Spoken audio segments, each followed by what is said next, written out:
সবাইকে স্বাগতম আজকের ভিডিওতে আমরা অ্যাডভান্স একটা টপিক দেখাবো। এক ভিডিওতে মোটামুটি সব কয়টা ওইএম বা হার্ডওয়্যার সাপ্লায়ার এর জন্য ফিচারটা আমরা দেখাবো। আজকের ফিচারটার নাম রিমোট কন্ট্রোল। আমরা আমাদের আইএসপি থেকেই গ্রাহকের রাউটারে যে সকল কনফিগারেশন কাজ আছে সেগুলো আইএসপিতে বসে করতে পারবো। এর জন্য আমাদের রিমোট কন্ট্রোলটা এনাবল করা প্রয়োজন হয়। তো শুরুতে আমরা টিপি-লিঙ্ক রাউটারে দেখাচ্ছি। ক্রমান্বয়ে আমরা অন্য রাউটার দেখাবো। টিপি-লিঙ্ক রাউটারের সকল বেসিক সেটআপ হওয়ার পরে আমাদের অ্যাডভান্স সেটআপে যেতে হবে। এরপর সিস্টেম টুলসে যেতে হবে। এরপর অ্যাডমিনিস্ট্রেশন মেনুতে যেতে হবে। এখানে আসলে আমরা রিমোট ম্যানেজমেন্ট অপশনটা পাচ্ছি। রিমোট ম্যানেজমেন্ট অপশনটা এনেবল করতে হবে এবং পোর্ট নম্বর 1234 সেট করতে হবে। সেট করে সেভ বাটনে চাপ দিলে কনফিগারেশনটা সেভ হয়ে যাবে। ঠিক আছে, আমি আবারও দেখাচ্ছি। বেসিক কনফিগারেশন আমাদের কমপ্লিট হয়ে যাবে, তারপরে অ্যাডভান্স কনফিগারেশন আমরা যাব। অ্যাডভান্স কনফিগারেশনে যাওয়ার পরে সিস্টেম টুলসে যাব। সিস্টেম টুলস থেকে আমরা অ্যাডমিনিস্ট্রেশন মেনুতে যাব। এখানে আমরা রিমোট ম্যানেজমেন্ট অপশনটা পাবো। টিপি-লিঙ্ক রাউটারে রিমোট ম্যানেজমেন্ট এনাবল করব, পোর্ট নম্বর বসাবো এবং সেভ দেব। এটাই টিপি-লিঙ্কের রিমোট ম্যানেজমেন্ট এনাবল করার পদ্ধতি। এবার আমরা ডি-লিঙ্কের একটা রাউটারে আসছি।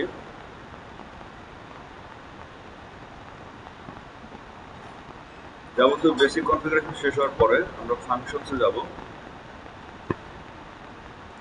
অ্যাডভান্স মেনুতে যাব। এখানে সরাসরি আমরা রিমোট অ্যাক্সেস মেনুটা পাচ্ছি। ডিফল্ট এখানে কোনো রুলস ক্রিয়েট থাকে না, আমাদের ক্লাসে যেতে হবে। ক্লাসে যেয়ে একটা রুল ক্রিয়েট করতে হবে।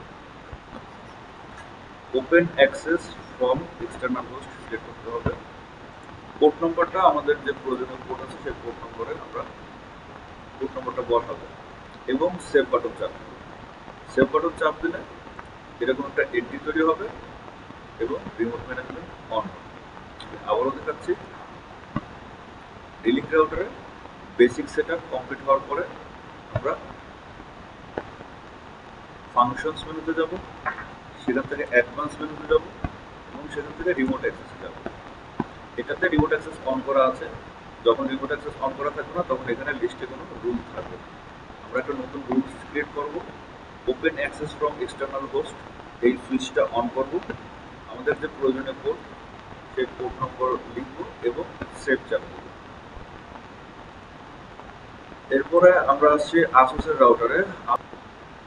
ওকে, এবার আমরা আসুস রাউটারে রিমোট লগ ইনের সেটআপটা দেখাবো। বেসিক সেটআপ কমপ্লিট হওয়ার পরে আসুস রাউটারে আমরা যাব অ্যাডমিনিস্ট্রেশন মেনুতে। এখান থেকে সিস্টেম মেনুটা অ্যাক্সেস করে আমরা রিমোট লগ ইনের অপশনগুলো পাবো। ঠিক আছে, এই যে enable web access from one, এটা কোথাও কোথাও রিমোট লগ ইন নামে ডাকবে, কোথাও কোথাও enable web access from one, web access from one অথবা রিমোট লগ ইন এই নামে এটাকে ডাকবে। তো এখানে ইয়েস দিতে হবে। ঠিক আছে, এখানে ইয়েস দিতে হবে। এখানে আমাদের প্রয়োজনীয় পোর্ট নম্বরটা বসাতে হবে। That's all. enable করতে হবে, পোর্ট নম্বরটা বসাতে হবে, তারপরে আমরা অ্যাপ্লাই বাটন চাপলে রিমোট লগ ইন enable হয়ে যাবে। কেমন? এই হলো আসুস রাউটারে। আমি আবারও দেখাচ্ছি। বেসিক সেটআপ কমপ্লিট হওয়ার পরে আমরা আসুস রাউটারের অ্যাডমিনিস্ট্রেশন মেনুতে আসবো। অ্যাডমিনিস্ট্রেশন মেনু থেকে সিস্টেম ট্যাবে যাব। সিস্টেম ট্যাবে গেলে আমরা enable web access from one এই অপশনটা পাবো। এটা ইয়েস করতে হবে। বাই ডিফল্ট এটা নো থাকে, এটাকে ইয়েস করতে হবে। এরপর পোর্টটা আমাদের প্রয়োজনীয় পোর্ট নাম্বারটা বসায় অ্যাপ্লাই দিতে হবে। এভাবে আসুস রাউটারে আমরা রিমোট লগ ইন চালু করতে পারবো। এরপর আমরা দেখাচ্ছি সিসকো রাউটারে। সিসকো রাউটারের বেসিক সেটআপ কমপ্লিট হওয়ার পরে সিসকো রাউটারে অ্যাডমিনিস্ট্রেশন মেনুটা আছে, দেখতে পাচ্ছেন। অ্যাডমিনিস্ট্রেশন ট্যাব থেকে এখানেও remote log in, remote management, কোথাও রিমোট লগ ইন, কোথাও ওয়েব অ্যাক্সেস ফ্রম ওয়ান, কোথাও রিমোট ম্যানেজমেন্ট।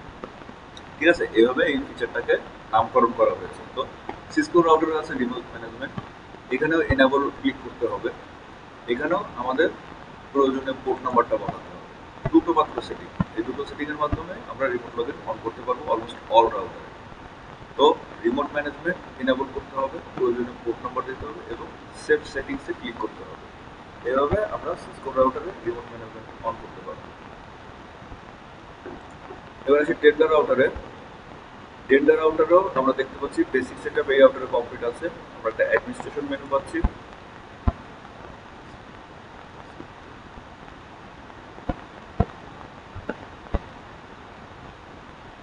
এখানে রিমোট ওয়েব ম্যানেজমেন্ট এনেবল করতে হবে এবং পোর্ট নম্বর বসাতে হবে, মাত্র দুইটা সেটিং।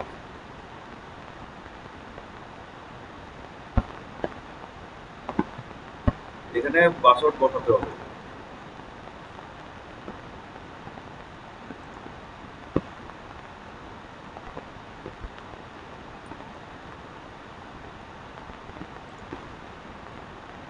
টেন্ডার রাউটারে একটা জিনিস এডিশনাল দেখতে হবে আমাদের, এখানে নতুন পাসওয়ার্ড বসাতে হবে। ঠিক আছে, রিমোট লগ ইন করার আগে এখানে নতুন পাসওয়ার্ড বসাতে হবে। পুরনো পাসওয়ার্ড এখানে বসে নতুন একটা পাসওয়ার্ড দিতে হবে। তারপর গিয়ে আপনার remote management, remote web management set করে আপনার রিমোট ম্যানেজমেন্ট ইনেবল করতে হবে। ঠিক আছে, রিমোট ম্যানেজমেন্ট ইনেবল করলে আপনি পোর্ট নাম্বার বসানোর অপশনটা পাবেন। পোর্ট নাম্বার বসে তারপরে ওকে ক্লিক করতে হবে, তাহলে টেন্ডার রাউটারে আপনার রিমোট ম্যানেজমেন্ট ইনেবল হয়ে যাবে। আরেকবার রিপিট করতেছি, টেন্ডার রাউটারে রিমোট ম্যানেজমেন্ট অন করার জন্য আমরা অ্যাডমিনিস্ট্রেশন মেনুতে যাব। পুরাতন পাসওয়ার্ডটা এখানে দেবো, নতুন পাসওয়ার্ডটা এখানে দেবো এবং নতুন পাসওয়ার্ড এখানে রিপিট করবো। মাইন্ড ইট, অন্যান্য রাউটারে কিন্তু এই পাসওয়ার্ড সংক্রান্ত ফিচারটা নেই। রিমোট ম্যানেজমেন্টের ক্ষেত্রে পাসওয়ার্ড সংক্রান্ত ফিচারটা নেই। টেন্ডার রাউটারে আপনারা ওল্ড পাসওয়ার্ড আগে বসাবেন, নিউ পাসওয়ার্ড দুইবার বসাবেন এবং নিচে গিয়ে রিমোট ম্যানেজমেন্টটা এনেবল করবেন। রিমোট ম্যানেজমেন্ট এনেবল করলে পোর্ট নম্বর বসানোর অপশন পাবেন, পোর্ট নম্বরটা বসিয়ে ওকে ক্লিক করবেন, ইনশাল্লাহ ওয়েব ম্যানেজমেন্ট চালু হয়ে যাবে। এরপরে আমরা আসছি মার্কেসিস রাউটারে।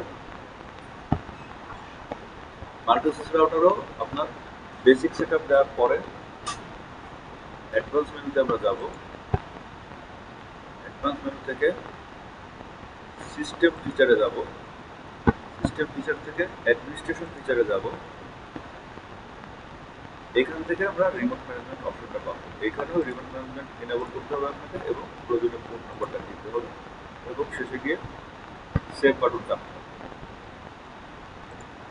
ঠিক আছে, কনফিগার করার পরে আপনারা সেভ বাটন চাপবেন, অপশনটা পাবেন। তো আপনি রিমোট ম্যানেজমেন্ট ইনেবল করবেন, আপনার প্রয়োজনীয় পোর্ট নম্বর দেবেন, তাহলে এখানে সেভ বাটন পেয়ে যাবেন। সেভ বাটনটা ক্লিক করে আপনার সেটা কমপ্লিট হয়ে যাবে।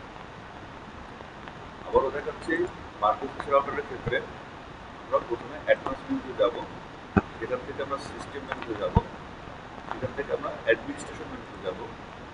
এখান থেকে আমরা রিমোট ম্যানেজমেন্ট এনেবল করার অপশন পাবো। অ্যাজ ইউজুয়াল আপনাকে এনেবল করতে হবে এবং প্রয়োজনীয় পোর্ট নম্বরটা দিতে হবে, তাহলে আপনি এখানে সেভ বাটনটা পাবেন। সেভ বাটনটা ক্লিক করলে আপনার কনফিগারেশন সেভ হয়ে যাবে।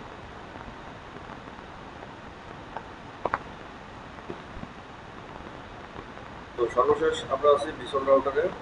ভিসল রাউটারেও বেসিক কনফিগারেশন দেওয়ার পরে আমরা রিমোট ম্যানেজমেন্ট অন করার জন্য প্রথমে আমাদের সিকিউরিটি মেনুতে যেতে হবে, এখান থেকে ফায়ারওয়ালে যেতে হবে। বাই ডিফল্ট ভিসল বহু রাউটারে এটা হাই করা থাকে, এটাকে লো করতে হবে, লো করে সাবমিট দিতে হবে। প্রথমে ফায়ারওয়াল সেটিংটা আমাদের লো করে সাবমিট করতে হবে। এরপর লগ ইন প্রিভিলেজ মেনুতে আসতে হবে, সিকিউরিটি লগ ইন প্রিভিলেজ মেনুতে আসতে হবে। লগ ইন প্রিভিলেজ মেনুতে এসে এইচটিটিপি ক্লিক করতে হবে। এখান থেকে বাই ডিফল্ট আপনারা পাবেন যে ওয়ার্ডটা বন্ধ আছে। ওয়ার্ডটা এনেবল করা মানেই রিমোট লগইনটা এনেবল করা। এরপরে আপনারা আপনাদের প্রয়োজনীয় পোর্ট নম্বর বসিয়ে সাবমিট করে দিলে রিমোট লগইন ভিসল হোম রাউটারে অন হয়ে যাবে। আবারও দেখাচ্ছি, ভিসল হোম রাউটারের বেসিক সেটিং কমপ্লিট হওয়ার পরে আমরা সিকিউরিটি মেনুতে যাব, সেখান থেকে ফায়ারওয়ালে যাব। ফায়ারওয়ালের ডিফল্ট আমরা পাবো এটা হাই করা আছে, এটাকে আমাদের লো করতে হবে, লো করে সাবমিট দিতে হবে। অপারেশন কমপ্লিট হলে তারপর আমরা লগ ইন প্রিভিলেজ মেনুতে যাব। লগ ইন প্রিভিলেজ মেনুতে গিয়ে এইচটিটিপিতে যাব। এখানে আমরা পাবো যে ওয়ার্ড সুইচটা ডিসেবল করা আছে, এটা আমরা এনাবল করবো, এনাবল করে আমাদের প্রয়োজনে ফোন নাম্বার বসিয়ে সাবমিট করবো, এছাড়া এখানে